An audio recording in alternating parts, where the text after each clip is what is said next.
Okay, hi everyone, and welcome to the Polygon Forest. I am Vin. I'm Chris. Let's do this.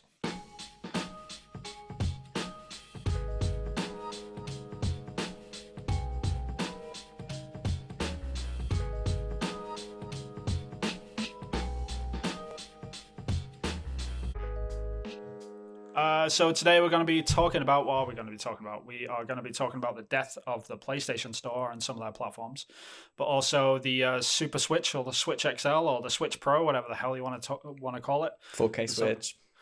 4K Switch, yeah. All the rumors are flying around about that thing, and we're also going to be talking a little bit about Idea Xbox. They had a little bit of a showcase today, but first, Chris, what have you been playing this week, man? I have been playing. What is that game called again? A video game. Horizons Dawn, Zero Dawn. Horizons Dawn. Yeah, Horizons Dawn. With the lady. Horizon Zero Dawn. That's it. On the PlayStation 4, right? That on the PlayStation 4 Pro. That is a good game. Isn't it? Was released in 2017. I looked it up because I was like, when was this released? Because I knew it's been around, but like that's an old game, and it's looking like on par with Ghost of Tsushima to me. I believe it. I mean, it was my game of the year when I played it. I thought it outdid Breath of the Wild in a few different ways, but people can disagree about that for obvious reasons. But yeah, I absolutely loved it. Absolutely stellar game. It's the balance is great. Just traveling around is silky smooth. Like I think that there should be a whole category for like travel in games, right? And that would win the like decade achievement of. I think with that game, they pushed the PlayStation 4. That was sort of the spearhead for the PS4 Pro. So like the whole like the 4K upscale and all that sort of stuff, they really like ran with that game specifically. So I can imagine like you're like as a PS4 Pro owner, like you're probably seeing the benefits from that, right? Yes, yeah, and the TV's doing a bit as well. So, right, yeah, you got the nice 4K HDR like fancy pants. TV going, right. It does its own bit of upscaling as well. So yeah. So the colors are awesome. It's good that the game's upholding though. Like I was a little bit worried about it because I haven't played it since I finished it the first time around. Got the platinum, walked away from it. It's been living in the back of my head rent free for the past few years. So I'm glad that you're enjoying it. Yeah, there's just a few tiny little glitches and stuff that you get on every game. There's open world games. Yeah, but. Tiny in comparison to some stuff I've been playing this year. Won't talk about them, and we've already talked about them. Yeah, no, I remember being really impressed with Horizon Zero Dawn just purely because of the like the facial animation quality and stuff, and how people looked at the time. Like I'm always a little bit worried. Like if I go back and look at that stuff, like was it just like the first one that really did it well, like in an open world, or is it still look good now? It does, and there's like hardly any lag between the selection of the comment and the playing of the animation. It feels really, really silky smooth. Like you didn't notice there wasn't a lag until in other games until you go, oh my god, that conversation flowed really well. Yeah. So yeah. I remember the combat in that game was just absolutely phenomenal. Like once you get into the loop of like the real flow of like using the right arrowheads and things like that, and when you start sliding under like the big T-Rex like robots and stuff, like when that's it's amazing. It's some of the fights you get into, you just come out the other side of it. It's like I don't think I've ever like had that much fun in a video game in terms of combat. The giraffes, it's like there's a giraffe you can climb good how to stand on its head.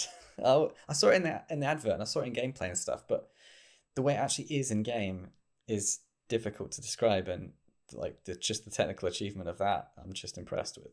Like I think like the whole combat situation and how dialogue worked and stuff, I think that was what put me over the edge of it being better than Breath of the Wild, just purely because it felt like a coherent world in terms of the thing that you're doing over and over and over again is fun. Whereas like in Breath of the Wild, like the combat is like the worst thing about that game, in my opinion. And miles ahead with Horizon Zero Dawn. Just like the combat alone was just something that really drove me through until the end. I put like 100 hours in that game. I did absolutely everything, every single marker, all the DLC. Such a great game. Well, I got the complete edition with the PlayStation stay-at-home incentive thing where it's for free. So it's cost me like £9 for the monthly PlayStation subscription. Ridiculous. And I got such everything. Good value. It's the best. It's like It's just I can't put words to it. Really happy with it. Great game, absolutely great game. So what are you playing? I've been playing a few things, but I think like the main thing that I've been putting time into over the last couple of weeks, I've been going through the Master Chief Collection. Replaying Halo at the moment, which I haven't done in God knows how many years, probably same before the Xbox One came out. So Xbox 360 was probably the last time I touched these games. Right. So So delving back in and seeing if they hold up. Did you play ODST? I'm actually on that one right now. I did play it at the time, and I'm playing through that right now. And I remember it, like I enjoyed it a lot more the first time. Like it's not that's the one that hasn't held up probably the best in my opinion. But like everyone will probably argue with that. Like a lot of people really love ODST because of how much it was trying to do differently. Yeah. Just sort of like the open world nature of it, and like you can just go anywhere in this map, almost like a Metroidvania sort of thing. It was really strange. Yeah, it was definitely different. I did appreciate that. I remember enjoying it at the time. I remember just liking the look of it and the fact that it was difficult to see sometimes. That was kind of an interesting dynamic. Which I thought was design and not, I can't see where I'm going. I can't see what I'm doing. Yeah. This is a terrible game. I think that they knew that was... They were mixing it up. They were trying some other stuff. And it's fascinating because like the way that I played them when I was younger, I was absolutely obsessed with Halo. Like Halo 1 came out and then like I read everything that I could, and then Halo 2 came out and it was like that whole explosion with the multiplayer. And then I read the Fall of Reach book and like just all of like the fiction that they put out for it and stuff. So at the time I was just consuming all of this stuff constantly. So when the next one came out, I was always like really excited about it, and it seemed really deep and stuff. And now it's just like I've kind of taken a step back from all of that after the Xbox 360. I've still never played Halo 5, which is apparently like the worst one anyway. So I kind of dodged that bullet up until now because I'm probably going to get into it like before Halo Infinite comes out. And that's pretty much why I'm playing the Master Chief Collection. Played through Halo Reach, Halo 1, 2, 3, and I'm on ODST now. So like I'm going out of the what are considered the best Halo games going into like the worst Halo games, as it were. So so you started the wrong way around.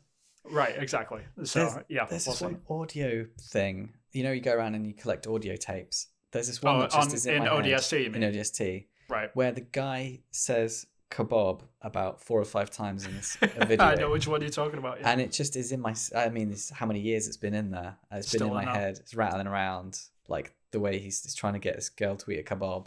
Right. Yeah. Please have a kebab. Right. Yeah, I remember that guy. And I was like, he's saying kebab wrong.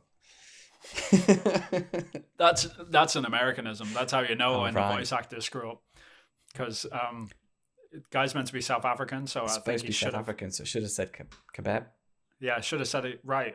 Yeah, unquote, correctly. Right. Like we could be saying it wrong. I no idea. I'm guessing it's right because we've got a load of people in England that are hasn't got no in it. Native to that language. I'm guessing. I'm not sure. So like the way that Americans say it, like my wife's American, she says kebab, and I'm just like, it's kebab. It's got an A in it. What are you talking about?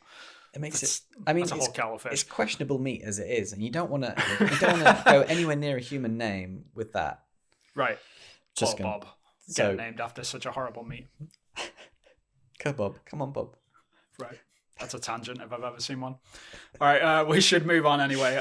Moving on into the news. So, number 1 on the list is the death of the PlayStation Store. The PlayStation Store, if I can talk today, on the PSP, PS Vita, and the PS3. Yep. This is kind of big news, kind of. It's sad news. It's big. Sad news. Sad. Sad, but predictable. Okay, so according to thegamer.com, I've never read their website, but apparently they are citing unnamed sources that the PS3 and the PSP store is closing on July 2nd, followed by the closure of the PlayStation Vita's storefront on August 27th. With Sony not taking any requests for comment, it's more than likely to be true. Yeah. The closures mark the end of Sony's presence in the handheld market and also restricts the selection of PS3 games to the streaming platform, for which is currently called PlayStation Now. The move, once again, calls into question the whole practice that Sony does with sort of backwards compatibility, and Sony fans are sort of all over the place with the discussion of this. So yeah, kind of a weird situation, which we you know, everyone's kind of seen it coming, but it's sort of a bummer, right? It is a bummer, but on the flip side, just playing devil's advocate, like, do you? Yep. I mean, you're playing. I mean, at the moment now, you're playing old games, aren't you? So you're Yep. playing old Xbox games. So you're a good example of where backwards compatibility is good. So you're playing that on your new Xbox, right? Yep. So I'm the kind of gamer that plays one game and then never plays a game again. This is the first time in my whole gaming career where I've not been playing on the most recent generation and flipped between major manufacturers to play not the most recent generation. So it's odd for me because I'm playing Horizon Zero Dawn, but it's on the console that it was designed for. But I don't play many backwards compatibility titles, and I never have done, and Yeah. don't think. No, I'm going to. I know. I'm sort of the weird rare creature, I guess. Like I play a lot of old games. Like I play a lot of retro games. I play anything like on my Series X right now. Like this, I think this is the bummer, is because we've got this sort of example of the opposite that's happening. Like the way that Xbox sort of handling with Game Pass and backwards compatibility and how they work with all that sort of stuff. It's really pro-consumer. It's great for me. Like people like me anyway. But there's also like the majority of people out there I'm fully aware of, like the vast majority probably like only like new games and only play new games. Yeah. So for them to have backwards compatibility probably isn't that financially viable. Like on the Xbox platform, it's just a very pro-consumer thing, which people like myself like really enjoy. But I can understand like there's just a lot of people out there that just don't utilize that sort of stuff. So I can sort of see like from the business sense, absolutely, I can understand what Sony are doing here and why they needed to do it. Yeah. But it just like as a gamer, it hurts a little bit inside, you know, like like I want these games to last forever and anyone can play them. Like right now, last week I bought Lost Odyssey, which is like an old RPG that was on the Xbox 360. I thought, man, I love that game. I'm going to buy it. And I bought it on my Xbox Series X. And I can enjoy that and I can play it now. If that was if the same case was happening on the PlayStation platform, I wouldn't be able to do that. You wouldn't be able to. And it's that sort of option which is getting removed, which is, I don't know, I sort of see this as a bummer, but yeah. It's like for PlayStation, it's almost like there's no room for nostalgia and things. And it's a decision, it's a business decision they've made. Like, this isn't going to make us any money. We think people are still going to buy PlayStations if we don't spend this money doing backwards compatibility. And Xbox have gone, we're going to do backwards compatibility. It seems to be playing really well. These are the reasons we're going to be doing it. And to me, it seems like, I would love the option for backwards compatibility. Even though I've not played one, I want the fact that, again, I understand that there's a huge demographic of people that do like it. And so, to me, it kind of is more of a headline of that Xbox and PlayStation are moving further apart from each other. It seems like this last generation, I think so too. Yeah, there was not much in between. It was just hardware and titles that you could sort of pick and choose. Maybe the headset for PlayStation. 100% for me, very personally, better controller for Xbox. Right. I mean, it's tell between the two, but now they're definitely moving in their own directions. Yeah, it's interesting. I was talking about this with my wife last night, and just like how the same thing happens every single generation, where one console does really well, and then the console that did bad sort of have to react and rebound in some like pro-consumer way. So it's just constantly back and forth between all the generations. I'm sort of wondering, is that what's happening at this point right now? Is Sony sort of done so well off the back of the PlayStation 4, which it is. It's a phenomenal console, like no doubt about it. Are they sort of going into this sort of bullishly saying, you know what, like screw backwards compatibility. It doesn't make us any money, so we're not going to do it. Yep. And it sort of forces people into a new generation of the PlayStation 4 and the PlayStation 5 ecosystem only, and let's just get rid of PlayStation 1, 2, and 3, as well as the handheld market. Like, just push all them people out to make them sort of get into this new ecosystem. It's that sort of thing. Like, is that necessarily like, they're probably right, and I agree. Like, that's probably the best business practice to run forward with. But just in terms of, like, I wonder how much backlash they're going to get for this, if anything. Like, probably not much. But like I said, I'm one of them weird people that sort of enjoys backwards compatibility. But I know I'm in the vast minority. That's the only thing. Yeah, on paper, yeah, the numbers say that there's not many people that are like you, I think. Right. To me, though, it's a dangerous game that PlayStation are playing. I think it's very dangerous because we know that Xbox have cash. We know that they will do bold, brave moves in acquiring IPs and acquiring studios. Right. And they have that drive to do that. They could start buying up everything on the market, and PlayStation don't really have a leg to stand on. The only thing stopping them would be the rules around like monopolization, anti-monopoly rules and regulations and things like that. Yeah, so people would have to determine whether or not it's a fair and open marketplace. But PlayStation in their last generation had so many IPs that did really well that Xbox seemingly couldn't get they couldn't get their hands on. Right. That's probably why they won it for me in the last generation. You could argue. And there's nothing stopping Xbox doing that in this generation, just buying everything up, and then PlayStation don't really have a leg to stand on. Yeah, I think it's all fair game in that respect. You know, like this, PlayStation killed it last gen. Like that goes without saying. So like them trying to like bullishly like do these pro consumer things as well as buying out all these studios is such like it's something they have to do. I get it. Like if they're trying to survive in this market and create this Netflix for video games with Game Pass, what they're trying to do, they're trying to build this platform so it lasts for a long time and everything's backwards compatible and you can just jump in and jump out whenever you want. Yeah. Much like Netflix. The fact that they're trying to do that is awesome, like for consumers, because just the value in what they're actually trying to sell is just, it's immense. Like just Game Pass as a concept is just amazing. And I think the reason why Game Pass works so well at this point is because of the backwards compatibility almost. Like it adds to so many of their numbers in terms of like how many games they've got on Game Pass. The fact that they can just throw in like 10 old Xbox 360 games, which no one's really playing, but it just adds to the value. Like they're looking at, like consumers are looking at Game Pass like, holy shit, they just added 20 new games, even though 15 of them are probably games that they wouldn't have even thought about playing because they're so old or they're just something that they've never heard of and stuff. But it's just because it's there, it's awesome. And it's just PlayStation. I don't know if they can compete with a Game Pass without that massive back catalog yet anyway. Like it remains to be seen if PlayStation even want to try and compete with Game Pass. I'd imagine they would at some point, but yeah, it'll be interesting to see if they could do it without any backwards compatibility, especially from the PlayStation 3, 2 or 1, I guess. So yeah, I mean, it is weird. I mean, I have been able to play Uncharted 2, which was a PlayStation 3, wasn't it?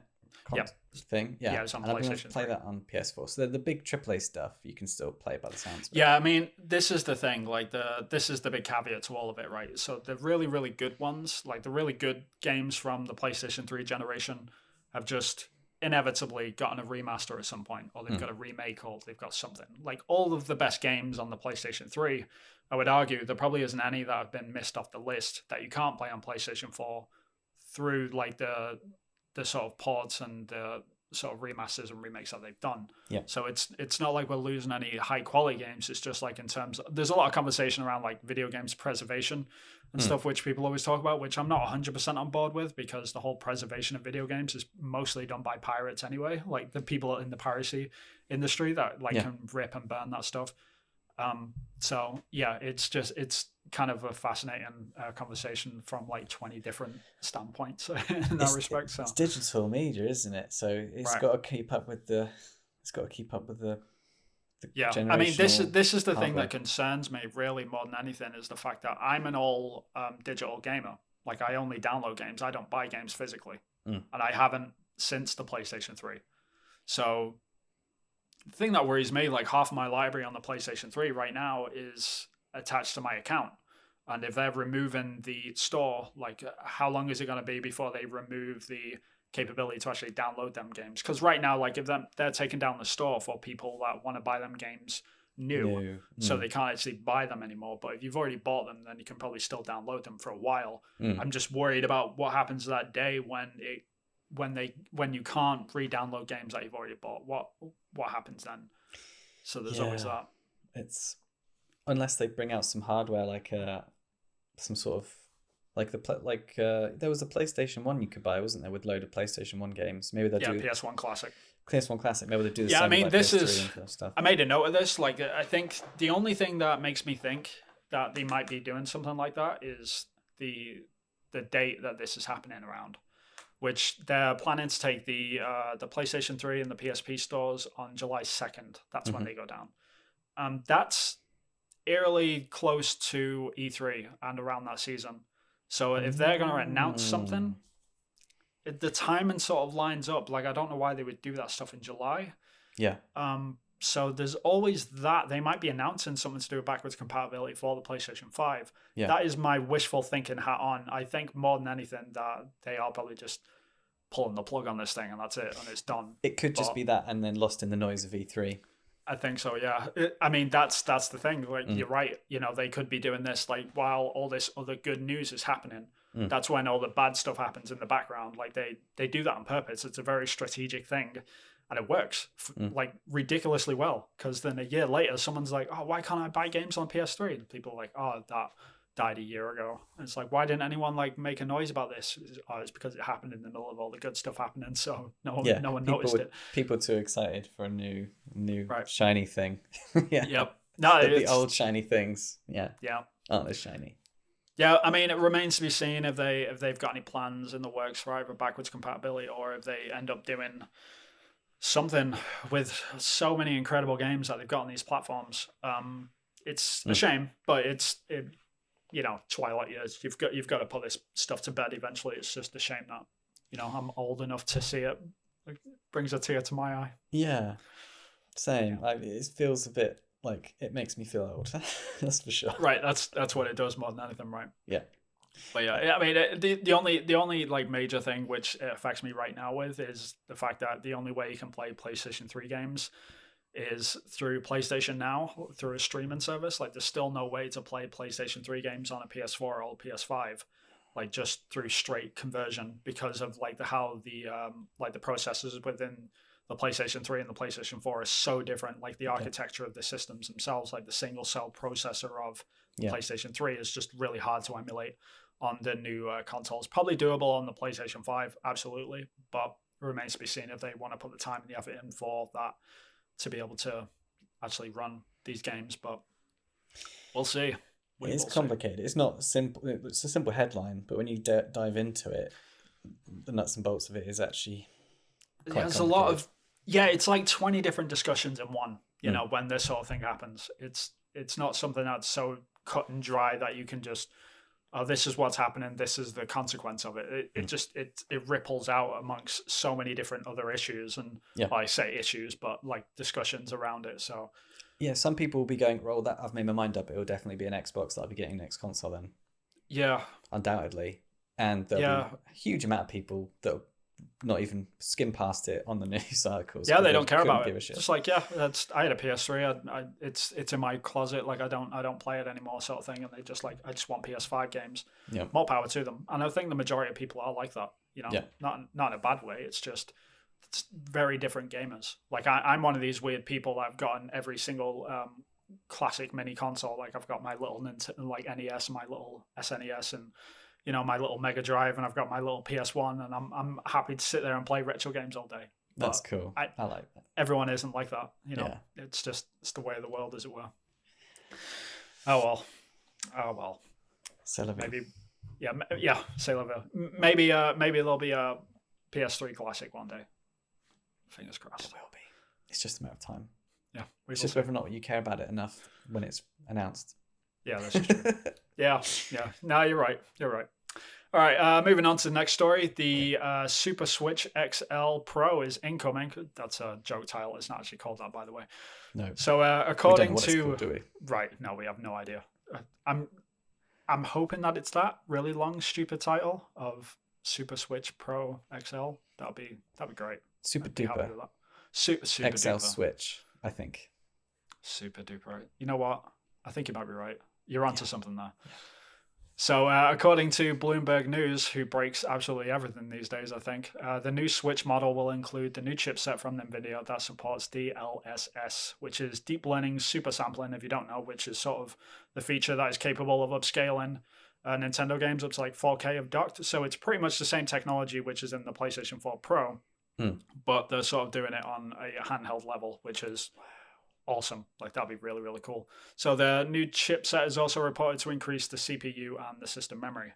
While this is certainly good news for Nintendo fans looking for more power out of their Switch, it will likely come at a higher price. So it's probably going to be upwards towards $399 USD, $400, something around that. I'm not sure how much Switches are in the UK right now, but it'll be probably about £100 more. Yeah, it's a lot of money. So this news comes off the heels of other reports for a potential sort of 7-inch OLED display, which has come from Samsung. Also reported by Bloomberg News that screen is coming. This is wildly speculated that this would put the system on par with the PlayStation 4 Pro in terms of power, which is I just mentioned. But yeah, how much was it in UK stores? $259.99. $259.99. So it's probably going up to like £350. I would say, maybe a little bit less, maybe like $325 or something. It's crazy. I think because I never had a Switch. I loved all the games that I saw, like the big names, like, and I've played the Switch a few times. Mario Kart 8 is so much fun, right? And I would love to have one, but I've just never had the reason to do it. Like there's always been, like we've been talking about, there's always something been more shiny, and I know that because it's not like HD, it's not the best resolution of the current generation. That's always kept me going away from towards PlayStation and Xbox. But so is this a thing that is like on your radar? Is this appealing to you? 100% this is appealing to me. Like especially now that I'm doing the PS4 Pro, and I was thinking that because all the trailers and gameplay and stuff's coming out for the PS5 and the new Xbox, I would have thought that I'd be noticing the difference, but I can't notice the difference. Yeah. Like I'm having a great time at the minute, and if the Switch comes along and goes, this is going to be 4K, I'll be like, yeah, I'll have that. Like 300 quid, 400 quid over, 500, 600 quid setting up for a new PlayStation. For me, that's a no-brainer.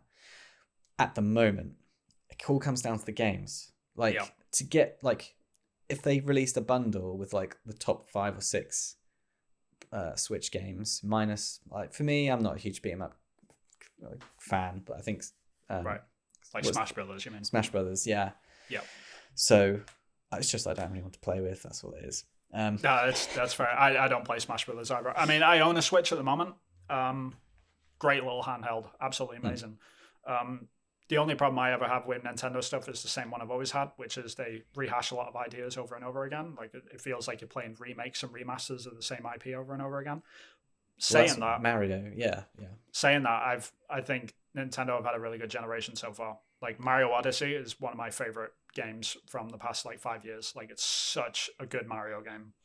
Like I can't praise it enough. So for someone like yourself that can pick this up and play Breath of the Wild and Mario Odyssey at 4K, upscale granted, like none of these games will probably run natively without, like, just as a massive caveat to all of that, like there's a lot of people that are getting excited about the capability of Nintendo being like toe to toe with like the PlayStation 5 or the Xbox Series X. That's not a thing, and it's not going to happen. It won't be on par, no. Not in a million years. It'll be on par, like as close to the PlayStation 4 Pro as you can get, which is ultimately, I think, like my speculation is that is their only goal really, is to get on par with the PlayStation 4 just purely so they can port a lot of games from last generation to the Switch and make a lot of money off them, because Nintendo are quite infamous for sort of porting games and selling them at really high higher price. This is the thing. I know it's gonna, like when they did Mario Galaxy 1 and 2. Yeah, it wasn't even. There was something else they missed out, and it was quite expensive, wasn't it? Can't remember what it was now, but there's a lot of that was in the news about people going, "That's a lot of money for Mario." Yeah, it's like a 5-year-old game. Which is, and every Nintendo game is like that, unfortunately. I mean, I don't buy that many Switch games because of that reason. Yeah, it's just I'd like to vote with my wallet, and that is my way of telling Nintendo, like, hey, I've got your system, I like your games, but I'm not paying full price for a game that you literally put out and you haven't changed. You're just literally porting it to the Switch from the Wii U. and you're charging full price for it. Like, that's not on. I'm sorry, I'm not going to buy it. And Yeah. there's a lot of games I haven't bought which I want to buy, but I can't swallow it. So they have to get the price right. Because as well, there's loads of people whenever the new generation comes out that buy the previous generation, like the mums for their kids, they always get the one below. That's what it was like when I was growing up anyway. And I think same. It's still the case. Yeah. Like, oh, there's a new console out. That means the one below will be cheaper. We'll get that one and play that one. Yeah. Because if you're a kid just getting into gaming, you've got a whole generation worth of games. Like I feel like a kid at the moment. I've got like, the kid in the candy shop with choice of sweets. That's the great thing. I mean, you're the perfect candidate for this sort of thing. I mean, it's the people that have missed out on the whole Switch generation so far. And now there's a new piece of hardware coming out that's sort of like on par with what they're sort of used to, which is like higher quality in terms of like resolution and just what you would expect from the quality of games these days. And just seeing all of that and seeing this this back catalogue of stuff that you can play that have been Game of the Year contenders like Breath of the Wild, like Animal Crossing, like Mario Odyssey, and you're just seeing all this stuff pile up. It's kind of hard to say no to after a while. So it's very tempting. You're the perfect candidate. Because of the amount of content that's available versus the amount of content that's available on PS5. Like there's a couple of things that I want to play, one of them being the new Horizon, but it's not even out yet. They say it's going to be out this year, but we don't know. Yeah, I think that's going to be their holiday game. I think that's going to be that big E3 push this year. I think God of War is never going to make it this year. Like God of War 2 is never going to make it this year. I don't think. I would. Well, yeah. You wouldn't want to crowd it. There's been no. There's only like 2 or 3 big games a year, isn't there? Really. Yeah. And there's already been a few. There's already been what have we had? So we've had Spider-Man. Yeah, Miles Morales. They've had so that was Demon Souls. They've had a couple already. Demon Souls, yeah, but they're running out of IPs as well at the same time. So maybe there will be this year. Yeah, maybe. Shots I don't fired. know. We'll see. Shots fired. Yeah, shots fired. If you mentioned talk about the is it 7-inch Galaxy? Yeah, no. So the 7-inch screen has also been reported by Bloomberg. That was a couple of months ago that they reported this, but it could, like, this sort of fits the whole ecosystem. So we're starting to get like a good picture of what the next Switch model is probably going to be, which it's probably going to be the same form factor as what we have right now. It's just the screen is going to extend out, so it removes the bezels. So it's going to be edge-to-edge screen. Oh, probably. I mean, it would be a shame if they made the actual whole unit bigger, because the Switch Joy-Con controllers that click into the side, if they can't be interchangeable between the 2 generations of the Switch, as it were, like if you can't put the old Joy-Cons on the new Switch, that would suck. Like that would be a really bad move in my opinion. So hopefully it's the same form factor. It's just removing the bezels into bigger screen. Because right now I think it's a 5-inch screen, so it's still quite small. But I think like at that size, when it comes to like gaming at 720p, it looks phenomenal. Like it looks amazing because it's such a small screen. Yes. So there's always that. I like gaming on my TV though, so I would want to plug it in. Yeah, it's just some games you can't. That's unfortunate, but it's just the way of the world. Like I was playing not too long ago, The World Ends With You, which is a port. I know, what the odds? I was playing that, and a lot of that is to do with touch controls. And if you try and play it on a controller, you can. They've got options for it. It's just not. Just not great. So it's some games are better handheld, and there's people that will fall into different camps when you get a Switch. Like you don't really know where you land, but a lot of the time I play in handheld on my Switch just purely because I can, and it's the controller's more comfortable, and it's like in the actual thing, and you're playing it on the screen. Yeah. But everyone's different. If you get a pro controller, I'm sure that would, you'd probably switch that around pretty quick. No pun intended. Yeah. Probably why they called it that, right? That's it. Yeah. That'll be it. So we'll have to wait and see. And for me, it will come down to what's out, what the price is, what games are offering, bundles, that sort of thing, how much money I got available at the time. Yeah. But it's all it's exciting because for me, my next purchase, video game world-wise, is all to play for still. Awesome. Now, I mean, like I said, you are the perfect candidate for this thing. Yeah. So which I've never had. That's great. I've always known well in advance what I'm going to go for and why. Yeah. And it's been down to what the facts are, what they've said, this is what's going to be, that's what's going to be. And when you're just choosing between 2 very similar hardware models, it's very simple to make a decision. You just compare the two hardware models, compare the whatever IPs are coming out at the time, make a decision. But now it's still unknown, which is odd. I think E3 is going to be. I think this E3 is going to be huge. It's going to be an interesting one for sure. How big it will be, I'm not so sure. But I mean, it's going to be. I'm going to be looking for like the big moves that the companies are making rather than like what amazing games are going to get shown, because we always see amazing games like every year, even on an off year, we get like a couple of games in there that are just like that. I need to play that. But I think this year I'm going to be looking more for like the random side announcements that they make about like how they're handling backwards compatibility and what they're doing with frame boost and on the Series X and stuff, and if PlayStation are going to come out with like a counter to a Game Pass, all this sort of stuff, because that's the stuff that shifts the whole industry and people never really realize it until it happens.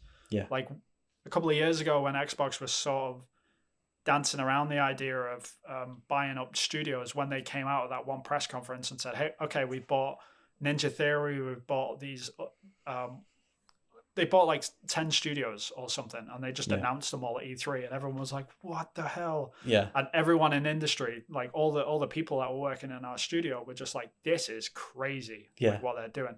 But the media just completely slept on it. They was like, oh yeah, Xbox have bought a few studios, and it's like, you have no idea how big of a deal this is. And they were swinging their weight, saying, when the next generation comes along, which is now the Series X, when that comes along, we mean business. Like we're not messing around this time. Like we screwed up on the Xbox One, and we're going to correct that. And that was the message which was sent to me at that time. And I kept my eye on Xbox because I thought they were out for the count. I thought, they're probably fading out. They might not even do a next gen console for all I know. Well, they partnered with Switch for their ID at Xbox event, and that's interesting move as well, because they ditched their own one, didn't they? Because that didn't do well, but it was mismanaged. From what I understand, but the fact that they're advertising that they're partnering with Switch is, again, it makes you wonder who else they could partner with. Like if Xbox turned around and said, "Hey, we're gonna put Steam on Xbox," if they did that, it'd be over, game over, and they could do that. That's the thing. I mean, we're getting there in increments and stuff, slowly but surely. But if they did that, I've been saying this for years. I've been saying this for years. If they did that, the industry's over. It's done. So ring the bell. Ding. Sorry, PlayStation. You had a good run. It was fun, but you won the last round, but you didn't win the war. Yeah. But I like. It'd be interesting. It'd be depending on what but then for me, then PlayStation would just need to pull out an amazing IP, and I'd be like, exactly. Like, when The Last of Us 3 comes out, Ghost of Tsushima 2 gets announced, and it's like, all right, never mind. Yes. Play that. Yeah. Sorry, what I said. Right. Sorry, what I said. It's still to play for. Yeah. Exactly. But you mentioned like partnerships with ID at Xbox. Bringing it on to the next news story, I guess. Yes. So do you want to kick us off with that? So yes, ID at Xbox did an indie showcase on the 26th of March, I believe, where they went through some of the upcoming in development indie games that are going to be playable on the Xbox. I had a quick peruse around. I didn't have a huge amount of time for researching. Even though I'm an indie developer, we were just talking about this before we were recording. We've both done indie games. It's difficult for us to get into indie games, especially an indie game showcase, which is a live streaming, like a podcast. It's difficult. There's one takeaway that I looked at and I thought, oh, that's different. That's outside the box. That's very interesting, which is a game called 12 Minutes. Right. I saw this a couple of years ago, I think. They showed this at, I think it was just like a normal Xbox press conference. Like maybe, I think it was last year actually at E3. I think maybe it was there. Yeah. But they only showed like a small teaser trailer of it. But as soon as I saw it, it was just like, that looks different. Like I'm really liking the look at this. Yeah. It looks for so many reasons. It stuck out like the other indie games did. I mean, the lineup looked great, and what they had on display was awesome, But this is like so it's got James McAvoy, Daisy Ridley, William Dafoe. So Jesus. that's a good cast. That doesn't scream indie game, does it? No, it was made by like one dev. It's a top-down time loop thriller. That doesn't tell you how to do things, and you just have to figure stuff out. that to me is just high concept indie game. It's like it should be its own genre, high concept indie game, Right. because it's not a play on any other like video game like category really. Sells itself as well. Like you read that off the page. Like Yeah. you don't even have to see this thing, and it sounds interesting. Yeah. So yeah, I mean, I'm really curious about this game. I think this might be a sleeper hit sort of thing, and not many Yeah. people are talking about it. But every time I see it, I'm just like, yeah, I am super interested in that. yeah, it looks super interesting, and that it's the one that stuck out to me. And I thought, wow, and I love the fact that it was difficult for him to explain what it was. That means it's good. Right. It means they've stumbled upon something, and they're like, oh, this is a really good idea. Yeah, because when you don't know how to explain something, I mean, not to blow my own trumpet, but like with my indie game that I'm making, I find it really hard to talk about because I don't know anything else that does it. It's its own kind of genre, if you like, and it's very unique. And in indie, on Steam and stuff, you just have the keyword unique. This is going to be a unique game. It's like it's difficult to explain. Like top-down time loop thriller.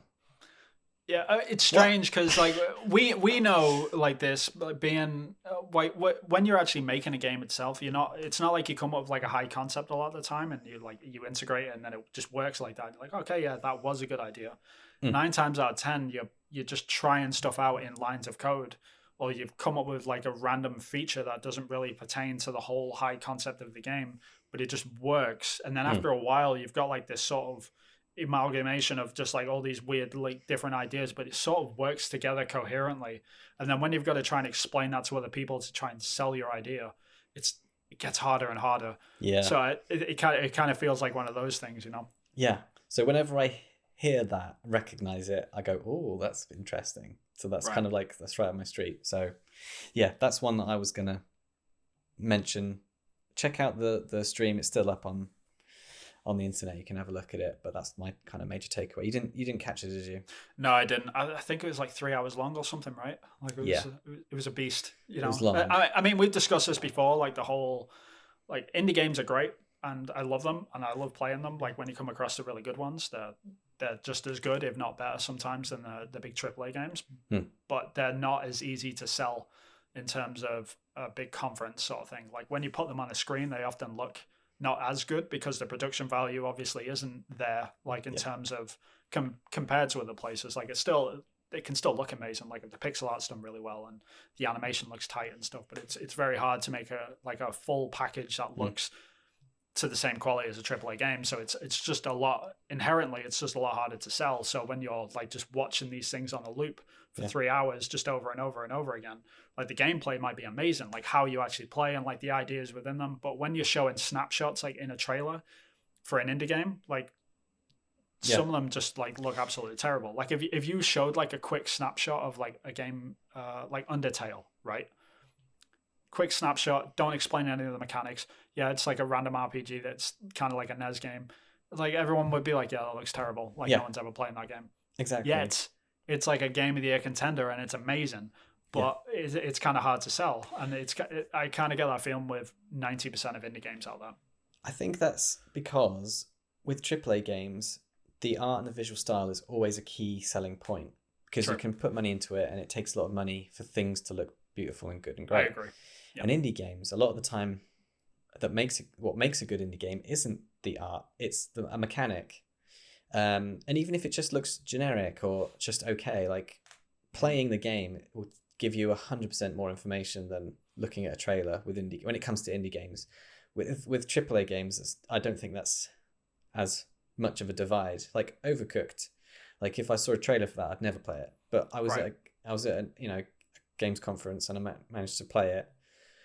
And I was like, "This is amazing," and it's so it's the simple concept stuff that plays really well that you can't communicate in a trailer. You can't go, it looks fine, but trust me, it's actually really good. You can't just do that in a trailer. It's true. I mean, the main selling point of indie games is often how they play, rather than how they look. Just how it is. One of my favorite games from 2018 was a game called Bad North, which is just like this little island invasion game, which is kind of like a really simple strategy game. Super low poly sort of graphics. doesn't look fantastic. I mean, it's got a nice style to it. Like, I really enjoyed it, but I can imagine like people looking at it from the outside in would probably think, yeah, it doesn't look that great. Such an amazing game. Like, and it's really simple, and it explains its mechanics really easily, and you just get it. And it's one of those games that's easy to pick up and hard to master. Yeah. And so many breakthrough indie games are like that. So yes. It's kind of hard to watch these. Like the idea Xbox thing was just, you get 10 minutes into it and you're like, oh god, like there's only so many pixel art games I can take, and I love pixel art. So yeah, it's hard. Maybe in the future they'll be interactive, and it would just be like an hour of 10-minute gameplay. Wouldn't that be interesting? That would be.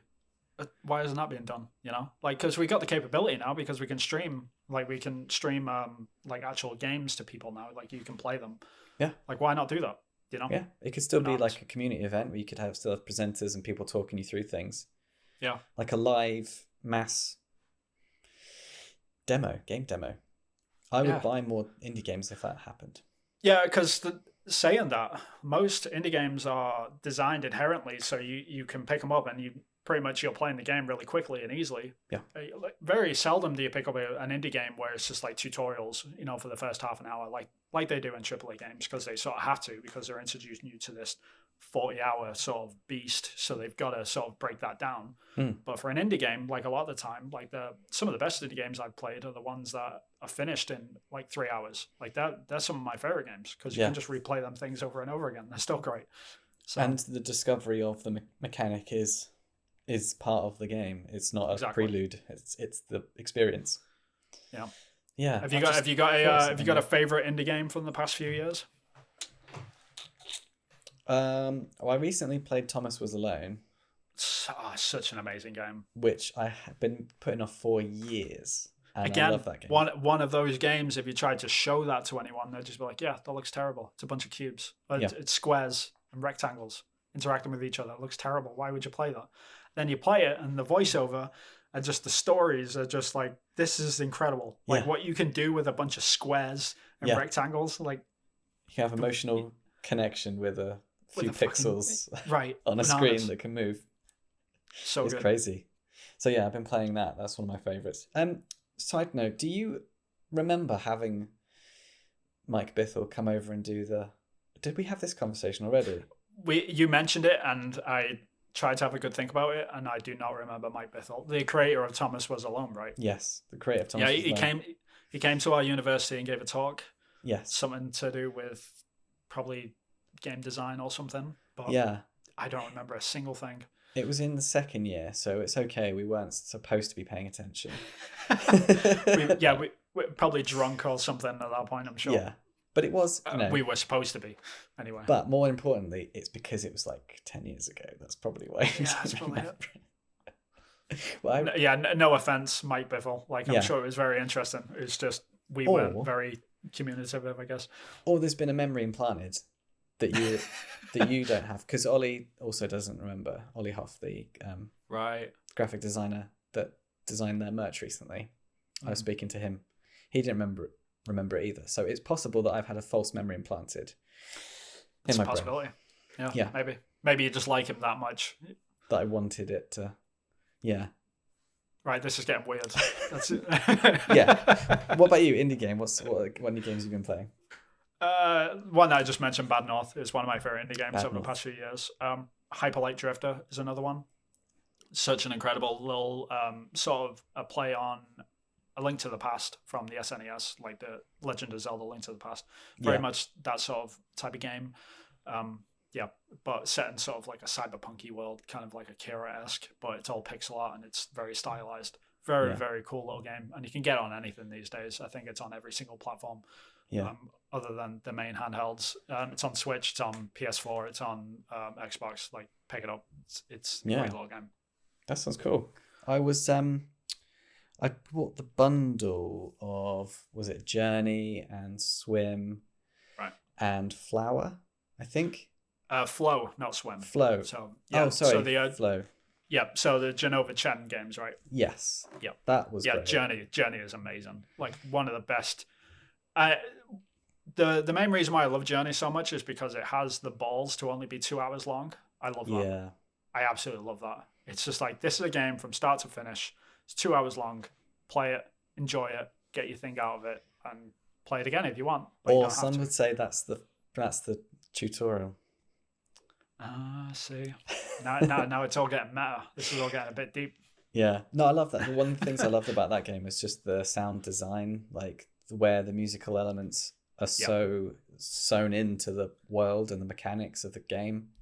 That's just, and the emotion, like it's managed to sew those three things together in one succinct experience, was just like nailed it.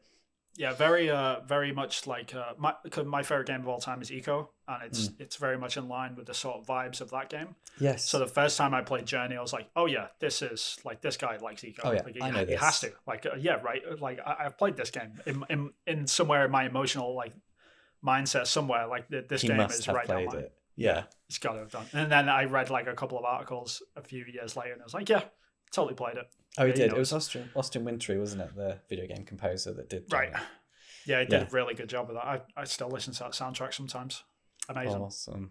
Yeah, very, very cool. I'll have to check that out then, because I quite often just put on an Austin Wintory like Spotify playlist. So I'll have to listen to it. I've got the Eco soundtrack as well.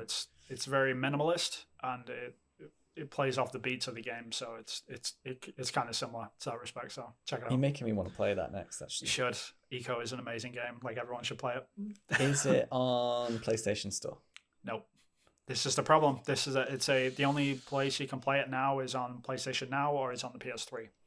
It's a PS2 game, but it was ported over to the PS3. So as we were saying before, this is one of the victims that fall to it. That's probably why it hits me a little bit harder as well. It's because there's no port, there's no remake for the PS4 or the PS5 for that game. Yeah, which is a shame.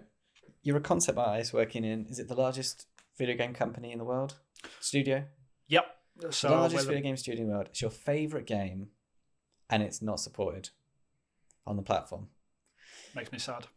That's a pretty good example of, there's a good reason to do it, to make backwards compatibility more across the board, because we're potentially stunting people from finding something like these little jewels, these gems. Yeah, and it's them type of games that, Eco made me want to become a game designer. It made me want to work in the games industry. Like, the first time I played that game, that was the thing that opened my mind up to just, holy shit, this is an art form. Like, I want to do this for a living. And that was the game that did it. And if we're removing that from like future generations, like from older games or whatever, like, the chances of that are extremely slim, don't get me wrong. But even removing like a slight chance that could happen kind of sucks. Yeah, I can't think of one particular game that made me want to get into the video game industry. It would have been something along the lines of Medal of Honor, or it would have been like Far Cry 2. It was around that sort of time that I was like, I wish I could do this as like a career. Right. Interestingly enough, it was actually like Thomas Was Alone, which made me think, I'm going to make my own indie game. Yeah. Like, now you can. Now I can, yeah. Which, should I say, it made me think I should probably try Unity again to see if it's at a stage where it can support my ability to code. And at the moment it is. So, yeah. Yeah, I think what made the difference between, like, when we were going into university, especially like around that time, that's when video games companies started putting out making ofs. Like the making of documentaries of certain games. Yeah. And I think that's what kickstarted like the whole idea, like, oh, this could actually be a job. It's not just a thing that we consume. It's actually a job. Like, we were used to this over the years from like special features in movies. Like, you go into the DVDs of The Lord of the Rings, for example, and there's like 12 hours of documentaries of how that stuff was made. Yeah. Not so much with video games. Like, it still struggles with it these days, I think, like, because everything is so contained and they have to be so secretive with it. Yeah. But it started coming around like around the time that we were in university. That's when they really started kicking off with them sort of documentaries. So that's probably what cemented it really for me. But the idea, like, to make a game or to want to work on games was Eco. I think that was the game that really did it for me. I think that I think you've stumbled across something there. There's definitely money in documentaries for video games. Like, I think so too. there's so much like merch. People go all in on merch, but creative people want to understand how things were made. Yep. Yeah, in the movie industry, there's people that spend lots of money on behind the scenes stuff. TV networks will just put on behind the scenes programs for films that are coming out as part of the marketing budget. I would love to have like behind the scenes of some of my favorite games. Like, I pay money there's for that. there's a really good YouTube channel called No Clip.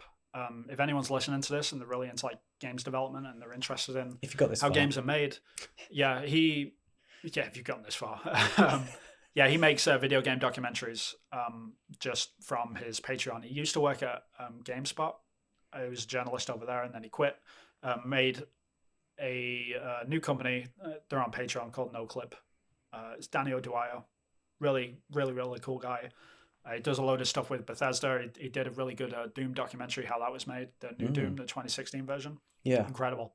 Like, really recommend checking them out. I've heard some good stories around that, because there's some good stories that bubble up through the press about video games Oh, yeah. being made. Without a doubt. And you think, wow, that would be good to have a bit of a, fly on the wall situation there and see what would happen. So I think it's a shame because like the way games are made, like often they're actually made in a really positive sense. Like, everyone's excited about them.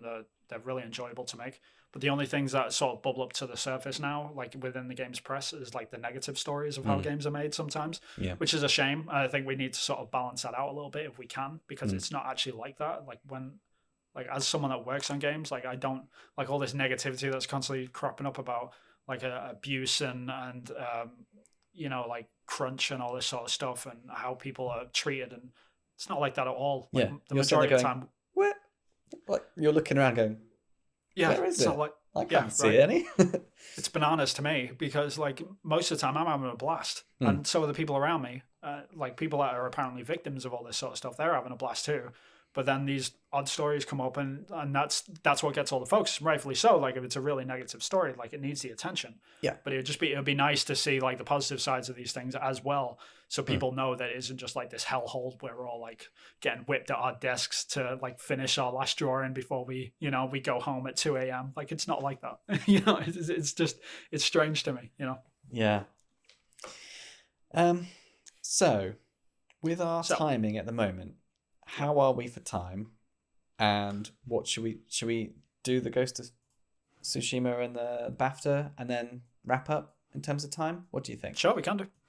And I think we can come to your story next time. Sure. Does that sound good? Yeah, no, I'm cool with that. Cool. Because how long have we been going now? An hour. Okay. Almost. So yeah, that sounds pretty good to me. What about you? Yeah, because this is the thing, the Assassin's Creed Japan saga story. It happened years ago, so it's not current. This is true. We can talk about that whenever. We can talk about it whenever, but yeah, right. But on a slow week. On the slow week, but there's been a lot of news. Like, the next thing, the Ghost of Tsushima sells 6.5 million copies, and nearly half have finished the game. Yep. And there's also a movie coming out for Indeed. Ghost of Tsushima, which means there'll probably be a sequel because there's money in it. I would be amazed, absolutely astounded, if there was no sequel to Ghost of Tsushima. Yeah. I mean, if that game isn't already in development, then I'll give you every penny I've got. Yeah. I'm telling you, that game is getting made. That has legs. Because the world has legs. Yep. The story, the character, it doesn't need to be on Tsushima. It can be mainland. Dude, the fact that I read a lot of history. I'm a weirdo, right? So I read a lot of, like, I'm reading a Japanese history book right now. And after the invasion of Tsushima, like, they try again in like 3 years' time. No way. Like 3 years. You couldn't make this show. No way. And they actually land on mainland Japan. They don't make it very far, and they get absolutely flattened again. Why? I'm not telling you. Was Spoilers. it a mysterious spirit ghost No. that foiled their It's plans? pretty much the same thing that floors every invasion, unless they're successful, which is weather. Yeah, so the ocean basically does a number on the Mongol ships as they try and come over for the second time. Spoiler alert. Right. Sorry, ruining Ghost of Tsushima 2. That'd be a terrible video game. Yes, right. Can you imagine the setup of a video game? Like, they're all lined up there on the ridge with their horses, and then they just watch the fleet sink in the distance. Right. Yeah, and then Jin they're goes, all crying. "Oh, well, that was That's quite underwhelming. Should we go home then? Yeah, let's go home. Okay. And that's That's it. pretty And much what the logo that's comes up, goes to Tsushima 2. Tsushima 2. It's basically Ghost of Tsushima 1 though. Like the first game, that's historical events. Tsushima Island was taken over really, really quickly within like a couple of weeks. And then they tried to jump over to mainland Japan, like from there as sort of like a launch pad for the invasion of Japan. Just didn't work. They got absolutely flattened, and then the Japanese army like pushed them off Tsushima, and that was it. That was the end of it. It was a pretty quick affair. Absolutely terrible for like the residents of Tsushima, obviously. An amazing story within the game itself. So yeah, really, really well done. A lot of liberties taken in terms of like who was there, like, and the Khan and stuff like that. Like the Khan wasn't there. You know, there's all this sort of stuff. But you know, that aside, creating sort of like the interest for the history of Japan, like it's what Ghost of Tsushima 1 as we now know it does is just, it's fantastic. I hope so. I hope that they do the same with the second one. And yeah, mainland Japan like is the next thing that they could easily do. Yeah. And it could still be the Ghost of Tsushima, because he is still the Ghost of Tsushima. He's just he's not in Tsushima anymore. That's the only thing. So you could totally call it Ghost of Tsushima 2. He could still be because that means where you've come from. You probably can't talk about insider knowledge, and you might know and you might not know, but what makes this interesting, this headline, is the fact that nearly half of the 6.5 million, so we're talking like 3.2 or something like that million people finished the actual campaign, which I understand is astoundingly high, like huge number of percentage of people that have started to play the game that have finished it. So what that means to me is that it's a really well-loved game. People bought it and liked it. Yeah. And the fact that it sold really well. So it sold really well, was really well received, one of the fastest selling games on the whole console. And nearly half the people played it. All those things are just huge. It's huge because it's an open world game. I think that's what does it more than anything. It's not because if you've got a single player sort of FPS or something, you're just shooting through dudes and you're just going from one level to the next, to the next, to the next. You hit the end, you see the credits, done. Yeah. Ghost of Tsushima, you can literally spend like 100 hours in that game, clearing all the stuff and getting through, and it takes a long time just to like play the story out. Yeah, it does. So inherently, the like open world games just tend to take longer, or they just never get finished because people get their enjoyment out of them for whatever reason. I mean, it's kind of like when we were kids, right? Did you ever finish a Grand Theft Auto game? Not well. Well, I would play through the main mission because I'm a weirdo, and then I go back and do the side missions. But that's back when, in the old days, when you could do that. And now you never know if you're going to get stung where you miss out on some side missions or something like that, and that's miss fair. out on. Yeah, I mean, the reason why I say that is because like when I was a kid and we were playing Grand Theft Auto, I never knew anyone that finished it. No one. Really? Like everyone would just get into the open world, get enough abilities, and get enough money to be able to play in the sandbox. Online, yeah. Right. I'm a weirdo though. Yeah. You are pretty weird. Games. That's yeah. Fair. Yeah. But yeah, like taking that though, like the whole living out the sort of the samurai like sort of fantasy of going through and being in like a Kurosawa movie where you're like doing the shing and stuff like that. When you can do all that sort of stuff, like once you fulfill that, you would think, oh yeah, that's when people start to drop off because they got what they wanted out of it. They don't want to do that over and over again. But I think Ghost of Tsushima is really, really well sort of paced, how they introduce you to new elements of the game as you go through. So it sort of keeps you going, even though it is an open world game. So I think it definitely had that going for it. So yeah, really doesn't surprise me that over half, or almost half, or just under half, I can't remember how much it was, of the 6.5 million players that have played the game have finished it. Incredible news. There were certain things that resonated with a lot of people that made them want to complete the game. So, for example, some people really love I love lots of stuff there, but the noteworthy things for me is like the music, like the pipe songs that you could play. You'd need to go around collecting the crickets, which means you need to explore the whole map, which means you need to complete the game. Same thing for the armor sets, and they were beautiful, and they did different things that actually affected the game, which is very rare for an open world game. You'd have to complete the main campaign to make sure that you've unlocked the whole island to be able to do it all. Same thing for just the scenery. Like, you know that from one side of the main island to the other, it looks completely different, and it stands to reason that the other side of the island and stuff. So like the actual geography of Tsushima as well, I think plays a part in the fact that it's so many people have completed it, because I wanted to see everything. And then when it started to get a bit snowy, I was like, well, how far does this go? How snowy does it get? And I wanted to, there were so many drivers, like they nailed so many different aspects of an open world game that some games will, you know, be well received if they do one or two really well, and then some are clunky. It doesn't matter. People used to just skate over that stuff. And I think this is the first time that a huge number of things you could talk about on a podcast like this that are noteworthy and stand outable and mentionable are all drivers for people to complete the game. That's, for me, is I think one of the main reasons. Absolutely. I mean, Tsushima was, I think that was my game of the year last year. I could play that game over and over again. I need to, now that I've got a PS5, like I want to play it again, just purely because it's got 60 FPS and going through that game again, I'm quite happy to do. Yes. So yeah, I still haven't played the online mode either. So I've got a lot to play for. I still haven't. Yeah. Can we play online together? Yeah, absolutely. I think it's cross-gen. It's cross-gen play anyway. Yeah, I think so. Well, there we go then. That's it's got to be sorted. It's got to be, right? Should be. If it not, isn't, then there will be riots. Yeah, we will talk about it in the podcast. Yeah, right. That'll be a point of contention next week. Yeah. But yeah, incredible game. Like, it doesn't surprise me that people are playing it, and it's interesting that they're making a movie on it. Like, that's the only thing that was like sort of stood out this week, like in terms of like Tsushima news, it's the director of the John Wick movies is going to be taking on the project. That sounds good. Yeah, it does sound good, right? That sounds a bit too good to be true. Every single video game movie that gets released has got this hype beginning with it, because you think, well, I don't know if it's like for you, but for me, I start writing a story. I start writing a script in my mind. I go, they could do this storyline, they could pull this thread, they can use these elements. If I was writing, I could, sometimes I go, I should just write the script and send it to them, because I could do a better job half the time. Like Assassin's Creed, I could write a better script for the Assassin's Creed movie.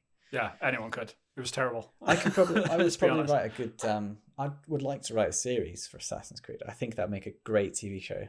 Yeah, I think this is the part where it sort of ventures into where it could get good, is the series aspect of this. Like if you give the room to breathe for a video game series, it can be done really well, because there are so many nuanced things which you find in a game, and that's why gamers are often disappointed when they go and see a video game movie, is because it's just not as nuanced as the game. Like there's a lot of lore and stuff, like little tidbits which you take away from a game that you sort of remember, and that's the reason why it stays good in your head, is because of them experiences. Yeah. And they just can't pack all that in for a film. They just can't. Like for a 3-act structure of a movie, like it's impossible to get all that stuff in. So it always suffers for one reason or another. So a series like something like The Witcher is just like the perfect example of how they can do this. Yes. And it makes me excited for the Last of Us series. It makes me excited for something for Ghost of Tsushima. But Tsushima is an interesting one because it is a movie. It's not a series. Yeah. So it could fall flat on its face for that. But the main concern that I have for it, really, although like I've got pure excitement for it, like I'm sure it'll be great. But the main concern which I have, which is sort of holding me back from being all in on it, is the fact that it is a movie that is based on a game, and the game was based on a load of movies, So it's gone through this weird sort of filter of style. Like, so are we just going to get like a colored version of like a Kurosawa movie, Like is that what we're going to get? Because if that's what we're going to get, that could be amazing, That could be great in its own right. But if it's right, you could also butcher it. That's the thing. Because you just need the timing to be just off slightly, or the cinematography to just not nail it. To try, it's very ambitious. Like if it's one of those things where it could be amazing, and it could be terrible. Yeah. And it just depends. And it doesn't matter how much money you throw at it. It doesn't matter what type of scriptwriter you've got. They just need to. You just don't know. You can't back it. Like if I was an investor and I had all the money in the world, I'd read the script and that still wouldn't convince me. I would need to like see the film and then I would go, no, I'm not going to invest in this film. Yeah. And that's I mean, probably what happened. Stepping back and looking at the game and looking at the structure, like I'm not going to spoil it on the podcast in case someone's like listening to this, but like the structure of the actual game itself, like would actually work quite well for a film. That's the only thing. Because if you just remove, like if you look at Ghost of Tsushima as a game, and you just remove like all of the fighting and all of the like just riding around, looking through, like galloping through the amazing landscapes that are going by, like, oh my god, look how good that grass looks, because that's basically what you're doing 90% of the time, right? Yeah. You're either killing a dude or you're looking at grass, which is like it sounds boring, but it's chasing amazing. foxes. Right, exactly. And you're following foxes around everywhere for no reason beyond any measure other than looking for shrines. So you can bow at a shrine. Right, being respectful, which is good. But if you remove all that, there's actually like there's a good spine of a story there that they could put into a film. And I think if they follow that and stay true to that and don't be too precious about the historical accuracy of it, because I think that is what is probably going to bog it down more than anything. If they stick to the sort of the fantasy of like the samurai and stuff like that, then it'll be good. But if they try to go too historical with it, and that's coming from like a history nut. Yeah. If they get too historical with this, like it could fall flat on its face. That's the only thing. I think that's one of the things that I heard that was received in Asia and in the West. No, it wasn't received well in the West, but was received well in Asia. Like they didn't really care that it wasn't historically accurate, and they just liked what the content was. And in the West, people were almost being too cautious, like, oh, this isn't true to the proper. They didn't have these swords. It wasn't called a katana. It was called something else, and it was slightly more or less curved, and they didn't get the curve right on the sword and all this sort of stuff. And like, you wouldn't change the armor. You'd never change the armor. That's a disgrace. This sort of stuff. Like the West had problems with it. There's so many. Yeah, the West.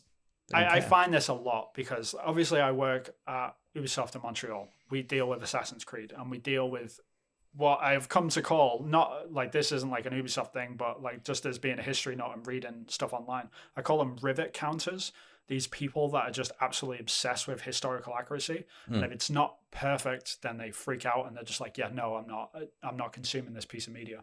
And I've got this whole sort of mindset of you have to make it interesting to people that are consuming this stuff, so then they like there's people like me that I will play Ghost of Tsushima and be like, all right, that's amazing, I'm now going to read 5 history books on Japanese history. Yeah. And that's where I get the real information from. Yes. And people are getting angry at the first point of contact, which is the Ghost of Tsushima, or they're getting angry at something like Assassin's Creed. Yeah. Like Assassin's Creed 3 isn't very like accurate towards the Revolutionary War, and all these famous figures keep randomly showing up and stuff. And it's like, yeah, of course, it's nonsense. Like, we understand that. But if it creates that first entry point for like interest for a piece of history, then it's great. Because I don't think anyone read a history book after playing Assassin's Creed 3. I did. You did? I read 3 books on the American Revolutionary War. I now know more about the Revolutionary War than my American wife, which is hilarious. Goes through some good conversations. But yeah, I am one of them people. So yeah, it's one of them things. I've learned more from watching The West Wing, funnily enough. Watching The West Wing, I'm learning a lot about how America was formed and the politics and all that sort of stuff. It's all to do with fascinating stuff. It's the Revolutionary War is like really, it's an interesting time. It's filled with really great characters, and I don't mean characters in like wacky characters or anything, but I mean just like historical sort of milestones of people. They're just they're crazy. Like a good period of time. I recommend anyone read a book on the American Revolution. Like, it's a fascinating period. It's funny that we don't get that in the UK schools propaganda system, man. Where it's like, why would you teach the losers? You know. Good point. And also, we've got a lot of history to get through, and they don't have that. Yeah. Got a few colonies to answer for, which is tread lightly. Yeah. Yeah, I mean, this is like, I always make fun of it because like at Ubisoft, I'm always like bitching about the fact that like, oh, we're killing British people again in another Assassin's Creed game. What are the odds? You know, like, it's just why are we always getting killed? And it's like, well, you were kind of dicks to the rest of the world for a while, so we've got to get our comeuppance. And it's like, all right, fine. For most of the time that you had history, take your talking to. That's the way And that's interesting though, that I mean, with the whole Assassin's Creed and Ubisoft and stuff, because they always have in the disclaimer, this content was created by lots of multicultural people and several religious views, which is true. Absolutely they true. Still don't go as far as doing Assassin's Creed Japan. Yeah, which we haven't talked about. We'll talk about. Hopefully, we'll get some time. I found the trope. We found the trope of the podcast. We never actually get around to talking about it. Episode 986. Episode 900. Next week, we'll maybe talk next week about Assassin's Creed Japan. But yeah, because there's been a lot of news about Ubisoft not making that game, but Ghost of Tsushima did, and they nailed it. And now Ubisoft kind of can't ever make that game. That's pretty much where I've landed on it as well. I don't think it'll ever get made. Not because they don't want to. I think it's just they had their time. They blew it because they didn't make it. And Ghost of Tsushima just, like, Sucker Punch came in and said, all right, if you're not going to do it, you've had plenty of opportunities. Yeah. You're not going to do it, we're going to do it, and we're going to do it well. And they did. Yeah. And they smashed it. It was my game of the year, and I work at Ubisoft in Montreal. So if it's not, if that's not a good, like, sort of outcome for all of this, I mean, we all got an Assassin's Creed game set in Japan. It just isn't called Assassin's Creed Japan or anything. It's called the Ghost of Tsushima. Yeah. Because as much credit as I give to Sucker Punch and the Ghost of Tsushima, a good 75% of that game is lifted from Assassin's Creed. Yeah. Doesn't matter how you square it. It's sort of the truth. And if it had been done badly, then they would have gotten a lot of flack for that. But the fact that they did it so damn well, it's kind of hard to be mad at them. Do you know what I mean? Yeah. So it's one of those things. It's like, yeah, you did steal a lot from Ubisoft, but at the same time, so well done that you can't be mad at it. You just can't. And the one thing for me that would make that game almost perfect is if you when you land on a horse from a cliff. If you jumped on the horse's saddle, like you do in Red Dead Redemption 2. I think Ghost of Tsushima 2 is just gonna go balls to the walls on that stuff. If you can land in the saddle from a cliff on the horse, in Ghost of Tsushima 2, that's it. That's when you go, all right, end it now. PlayStation wins. Right. And Xbox is there with Steam going, oh. Yeah, no, I mean, I that's the main, like, if there's ever a reason to buy a PlayStation 5, it'd just be to get Ghost of Tsushima 2. Yeah. It's going to come. Like, anyone that's even questioning that game isn't coming. It's coming. Like, anything that sells that much, that quickly, it's got green lit, even if they don't want to work on it. It's coming. They squeezed every ounce of that out of the PlayStation 4 for Ghost of Tsushima. And if they're working on it now, you're talking mid-generation that it'll be coming out. Yeah, I would say 2024, 25. I would say. It takes about 5 years to make a game. From scratch, if it's a new IP, it takes 6. If it's a sequel, then it can take 4 to 5. Depends. I would say 5 years for this one because it's a new generation and they've got to deal with all of that before they can really get running with it. But yeah, I would say 24, 25.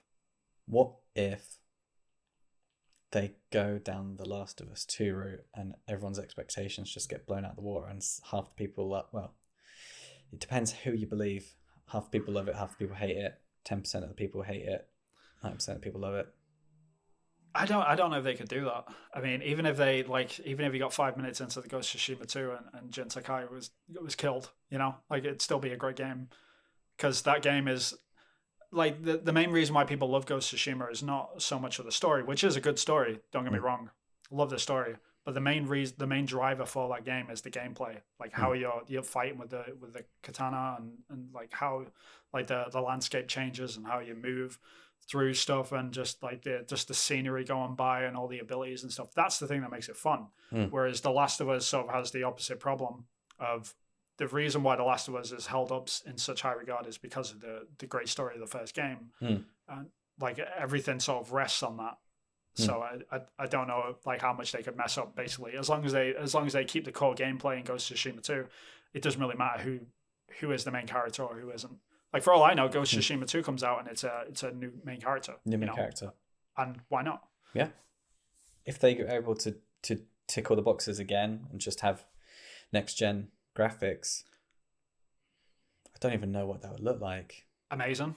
Like if you go and look at the concept art for Ghost of Tsushima, some of the best in the industry in my opinion. Yeah. They look like photos. Like they're incredible. Go look at the concept art for that stuff. That will give you an idea for how good it could look. So hopefully that's what we got. I reckon they can't really do it on the island again. No, I don't think so either.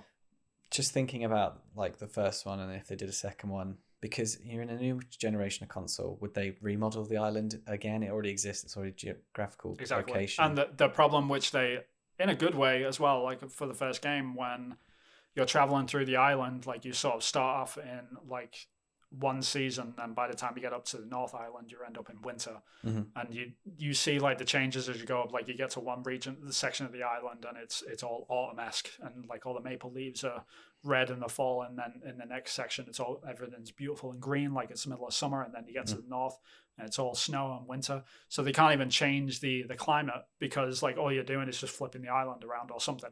And I don't know what the hell they could do. So like the next step would be to go to mainland Japan and have like a major city.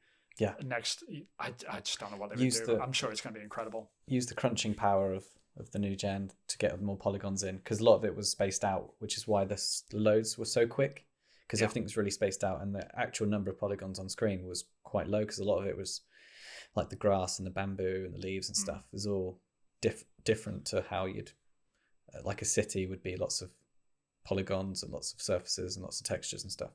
I agree. Yeah. No, I'm excited either way. Whatever they bring, as long as I can play a game where I feel like a Kurosawa like main character, like I'm happy with that. I'll take it. Yeah, that mechanic was great. So good. Fun. So good. We need to get online. We need to play it because yeah, indeed. Yeah, we should. Right, we'll do that. Should we do the quick bit of BAFTA before we wrap up? Sure, yeah. So the last bit of story was the BAFTA Awards have just happened in the UK, which is they give little face masks to everyone, which are plated gold apparently, and the nice little congratulation things. It's called an award. I'm joking, obviously. Everyone knows what the BAFTAs are. It's for corona safety. It's to help, it's to stop spreading germs. See, there you go. It's whoever deserves a mask the most gets the mask. Yep. So there were some awards given out. Which do you want to run through? Which part you want to talk about? So the main takeaway was that The Last of Us 2 didn't clean up where they have been cleaning up. I'll just whiz through who won what. Okay. The Last of Us Part 2 won animation. Hades won artistic achievement. That's fair. Ghost of Tsushima won audio achievement, which I think is fair. The audio was That's great. fair, but they deserve more.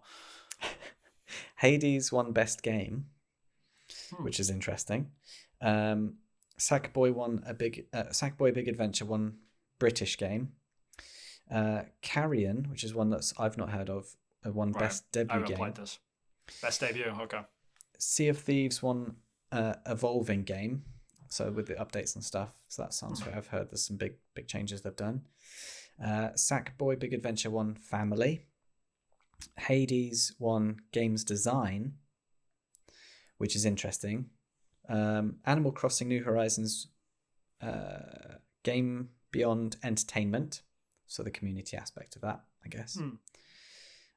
Animal Crossing New Horizons multiplayer. Marvel Spider-Man Miles Morales music, which is interesting that Ghost didn't win that. Yeah, I mean, I've just played Miles Morales. I don't remember the music. It didn't really hit that hard. That's interesting. I don't know. It's the best. Yeah, no, I don't agree with that. Like, no offense to Miles Morales, it's a great game. It's just... Maybe they were like, wait, we need Spider-Man to win something, guys. Yeah, tell that to 2016 when Horizon Zero Dawn didn't win anything but got nominated for a load of stuff. I'm still angry about that. No, like during the Game Awards it didn't win in 2016. I don't think so. So like go and check like the list of like all the nominees and all the winners from 2017. You're right. Yeah. So 2017 for all the nominees, like Horizon just shows up over and over again. And over again. And then just does not win. I don't think it won one award during the Game Awards, and I was livid because it was like my game of the year, and I was like, I platinumed this game. It's going to win all the awards. It's going to be amazing. And then just Breath of the Wild swept through and took everything.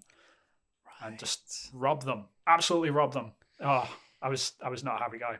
I would need to play both to properly I hadn't at the time, to be fair, but I can see like the content pros to both, but I still think Horizon Edge should have got something. it should have got something. It was painful, but anyway, go on. Hades won narrative. I've heard that's good. I've heard so many good things about this game. I need to pick it up. I need to play it. Kentucky Route Zero won TV edition original property. I've heard good things about that as well. That's an award, I guess. Laura Bailey won performer in a leading role. She was great. Yeah, she was. Absolutely flawless. Logan Cunningham, performer in a supporting role. That's in Hades. Right. Game still played. Dreams won technical achievement. Fair enough. That's fair. I played a lot of Dreams last year, and it just astounds me what people are like being able to achieve in that game. It's just what I call it a game. It's a game engine, basically. Yeah. And what people are recreating in that thing is just, it blows my mind. So, I've seen this, what was it? It's War of the Worlds, like, remake, like the film, the Tom Cruise film. Someone's made like a game where there's like the tripods from War of the Worlds. Crazy. Going mental. And it just looks crazy. I don't know how they did it. The Last of Us Part 2 won EE Game of the Year, which is voted for by the public. Right. So it didn't win. It didn't win actual game of the year. It didn't win actual game. Right. It's like player's Hades choice did. sort of thing. Right. So that's interesting. Yeah. Ghost of Tsushima won audio achievement, but didn't win best music. Miles Morales won best music. Right. But yeah, apart from that, most of that sounds kind of fair. The interesting thing is, The Last of Us Part 2 didn't win much. Yeah. It's been cleaning up everywhere else. That is interesting. I mean, because the thing that I'm always hesitant with, like, I love the fact that they have like player choice awards for these things because they are important. I think like the player's voice, because people like it's not a critic's choice sort of thing, right? It's not just journalists getting together and saying, well, like putting their hats and smoking out their pipes or whatever, like, oh, I think this game should win, you know, for whatever reason. You know, it's actual players playing the games that are choosing this sort of stuff. Yeah. I like that fact, but at the same time, I know as well, like seeing how people vote in these games, like with a community like The Last of Us, I'm sure, not to say away from the fact, I'm sure like the community like did actually choose this game in all respect. It's just the community of The Last of Us is so sort of vocal, right, and they're super entrenched that the second that they even say, oh, this is going to be a player voted thing, they're like it goes wildfire and everyone's like, okay, we're on it, click, and like everyone votes on it. And I just don't know if the other games have a fair shot at that because they just might not have the like the bulk of like a player base to be able to do that. Something like an indie game like Hades, while an amazingly like critically received game, everyone's loving it, does it have the same player count as something like The Last of Us? So is it fair that they can really say, okay, like players decide in this respect? They're not just like randomly picking players out. It's just go onto the website and check it, and you can pull up your entire communities of like hundreds of thousands of players, and they can all click it as well. Like I just don't know if that's like truly fair. That's the only thing that I would question about all of this. But yeah, it is interesting. Like out of the main awards, like actually awarded by the Academy, like they didn't like recognize it as much as other award shows. As other awards. And other awards obviously have a similar thing to BAFTAs, which is from the people from the industry that are on a panel and they choose and they get in a room and have discussions and they pitch. And then other award ceremonies, it's all popular choice, and other ceremonies, it's closed doors. So you have, it has to be a somewhat biased opinion. Every award ceremony that I'm aware of has a mixture of people from different places, but that's why they're all so different, and that's why no two award results are the same. A lot of the time they're very similar, but they're never exactly the same. Yeah, it's hard because it's obviously subjective. Like all of it, like opinions are subjective, like and different cultures and stuff. So clearly from this, like what we can gauge, and from our opinions as well, British people don't like The Last of Us Part 2 apparently. Like the people. But obviously that's wrong because the player choice. I'm British and I love this game. How dare you then? It's just I can, No, see, but I yeah, can see the whole. We do like hard letters to our like people. Yeah, I don't know. That's a whole thing. But yeah, it's interesting to see like the differences between the BAFTAs and some of like the Game Awards, which happens in December, obviously. But yeah. yeah, fascinating. Like if they had, for me, it comes down to how you interpret the word that's on the screen. Like for me, Last of Us 2, technical sound design, I think that would win. Indeed. Like the Because fact that Last of Us Part 2 didn't win art direction yeah, is interesting. Like yeah, that I would disagree with. I think that they should have gotten that because like the yeah, technical achievement behind The Last of Us Part 2 is just it's on par. Like I yeah, think like in terms of if you're talking about AAA quality of a video game in 2020, like that game yeah. it should be just held up as like that is That's how you do it, guys. that's the goal. That's the benchmark. That's Yeah. the gold standard sort of thing. And the fact that they didn't win that is sort of strange. But If they had, I haven't played Hades, so who knows? yeah, true. I need to play Hades. That's the other thing as well. People are always quick to have opinions that are so Without sure playing the games. without playing the other games. I agree. And I will I will go, I think this, but I'll never say for any certainty. Like, Yep. I'm definitely sure. If there was an award for single player campaign game which manages to make me get lost in a snow blizzard and be amazed that I got lost in is like a single player, there's no way back, it's not open world at all game, that would win that award. That was just, how did they do that? How did they do that? Impressive. I don't know. Maybe I'm just getting old. I just don't know where I'm going. Maybe. Yeah, you're just losing your sense of direction. Yeah. Just in general. Nothing to do with video games. The video game's actually really easy. No one else gets lost. It's just you. But yeah, everyone can't get awards, can they? And they have to draw the line somewhere. And yeah, it's hard. I mean, the only way you can combat this, and what I've been trying to do over the last few years, like sort of consciously, like every time, especially with the Game Awards, because I think that's like considered like the main thread of like that's the people's opinion because it's a worldwide thing almost. When the Game Awards nominees get announced, which they normally do like a few months earlier, when they announce them, a few weeks earlier, when they announce the actual nominees, like I try to play or hope that I have played all of them, and if I haven't, then I try and make a conscious effort to play them before the awards show, and then I can actually have like a decent opinion about it. And because sometimes I do play another game and I'm like, okay, that got nominated, it must be decent. So I play it and I'm like, okay, this is actually better. Holy crap. Like, how did I miss this? And then that's a whole interesting other thing because you're sort of thinking, how did I miss this? Like with all the media and how people are talking about it, why aren't people talking about it for X, Y, and Z? So it turns into this whole thing. So that's the only thing I can sort of suggest to people is when they announce the nominees for these things, go and play them if you can. If you can afford it, obviously. I used to hate it when things would win that wasn't on the console I was on. Yeah. And I think it's not fair. It's not fair to have award ceremonies where someone can win that's not on a major console. But then it comes down to where do you draw the line? Like, does Nintendo not get a look in? And they're not getting a look in by the looks of it. Yeah, I mean they're normally cemented in the Game Awards. Like, oh, this family game of the year, like Nintendo will win it, like without a doubt. Fair enough. That is their jam. Like them not winning it is sort of weird sometimes. So, yeah, I'm surprised that Astrobot didn't get more this year, which is the built-in game for the PlayStation 5, because if it didn't have any of the PlayStation branding, you would have sworn this game was made by Nintendo. It's that good. Like, it's really well done. Wow. That is a pretty good thing. And it was by who actually made it? Like, what? I'm not sure what. That is a good question. I wouldn't actually know. Someone I will have to look up. There isn't just like a Sony team sitting around. No, maybe. I mean, there's been a few games. Yeah, there's been a few Astrobot games now, so that wouldn't surprise me either if there wasn't like a dedicated team for this.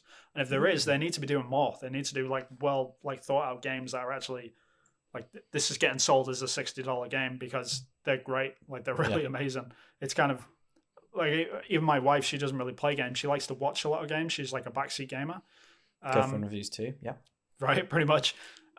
She picked up Astrobot and she was having a blast with it. She absolutely loved it. Wow. And she never plays games. So if that's not an endorsement, I don't know what isn't. Mm. So yeah. But you couldn't imagine a games ceremony that just had open platform, has to be on like Xbox and PlayStation.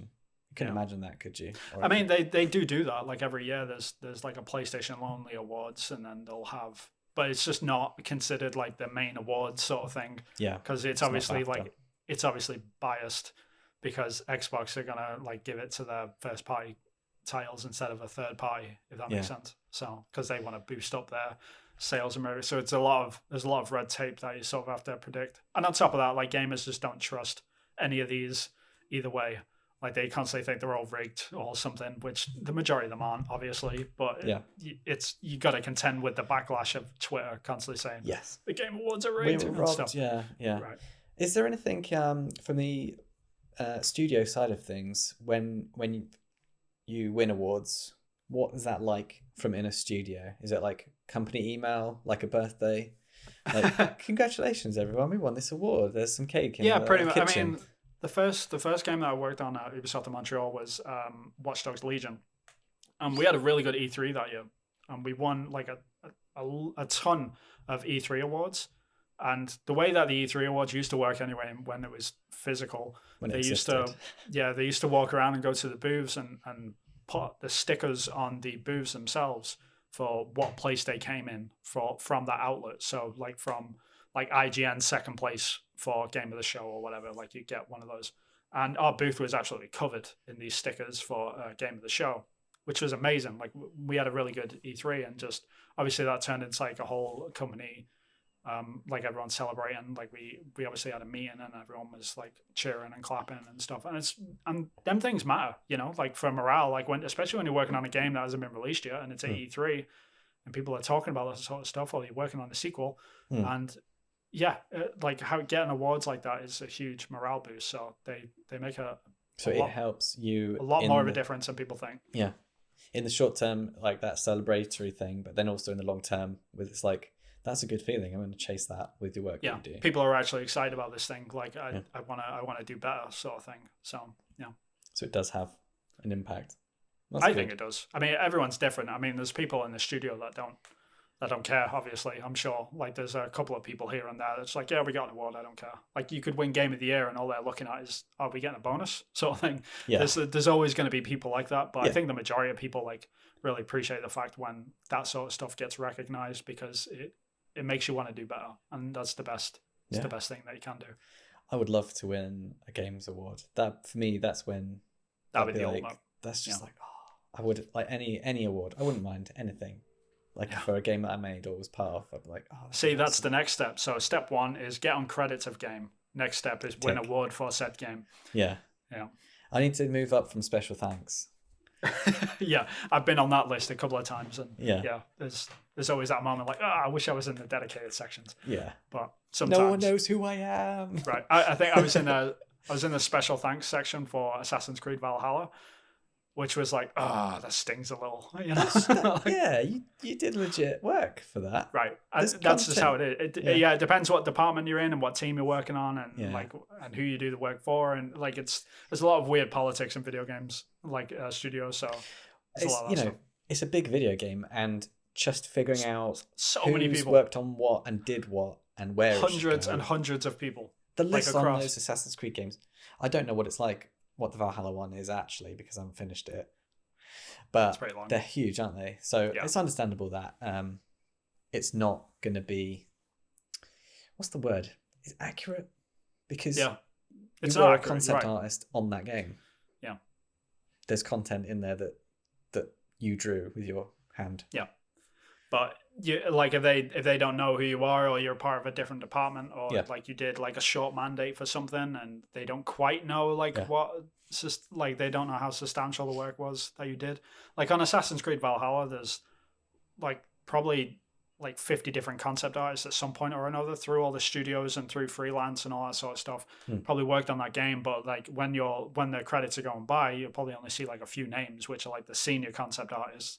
Yeah. And then like there's the normal concept artists like further down the list somewhere else. And it's like, it's just weird sort of like, everyone's always like scrambling for where they're going to be in the credits. But ultimately, like no one cares. No one reads credits other than Just developers. the people that are in them. Right, exactly.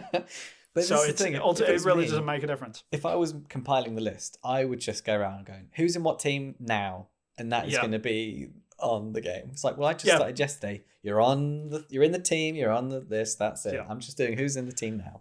Yeah. You know. But it's such a nebulous thing that moves though. Like when.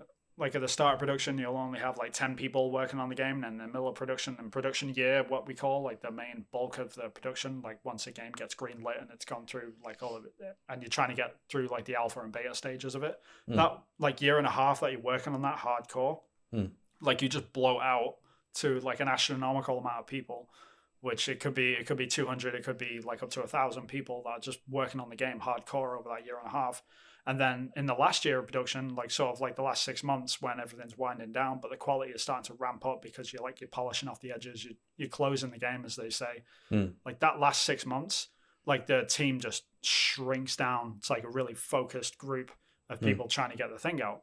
So it's this weird sort of thing that grows and shrinks and moves, and games production is just, it's a whole kettle of fish, you know. Yeah. Yes, it's never easy. Never easy. No game is easy. One day I'll win an award.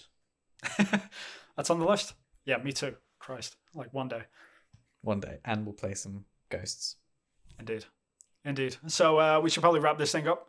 Yeah. So thanks everyone for listening in. We really appreciate you tuning in for a second episode. If you do like this, and go back and listen to our episode 1, or you can wait until next week if you're patient enough for episode 3. And where can people find you, Chris? I'm on @AcrylicPixel on Twitter and on YouTube. Cool. And you can find me. I am @HillFortGames. I'm on Twitter. I share some of my concept art there, as well as indie development, just like Chris does. So you can follow us over there, or you can stick right here with us, and we will see you in the next one. So see you in the next one. Bye. See you later. Bye-bye.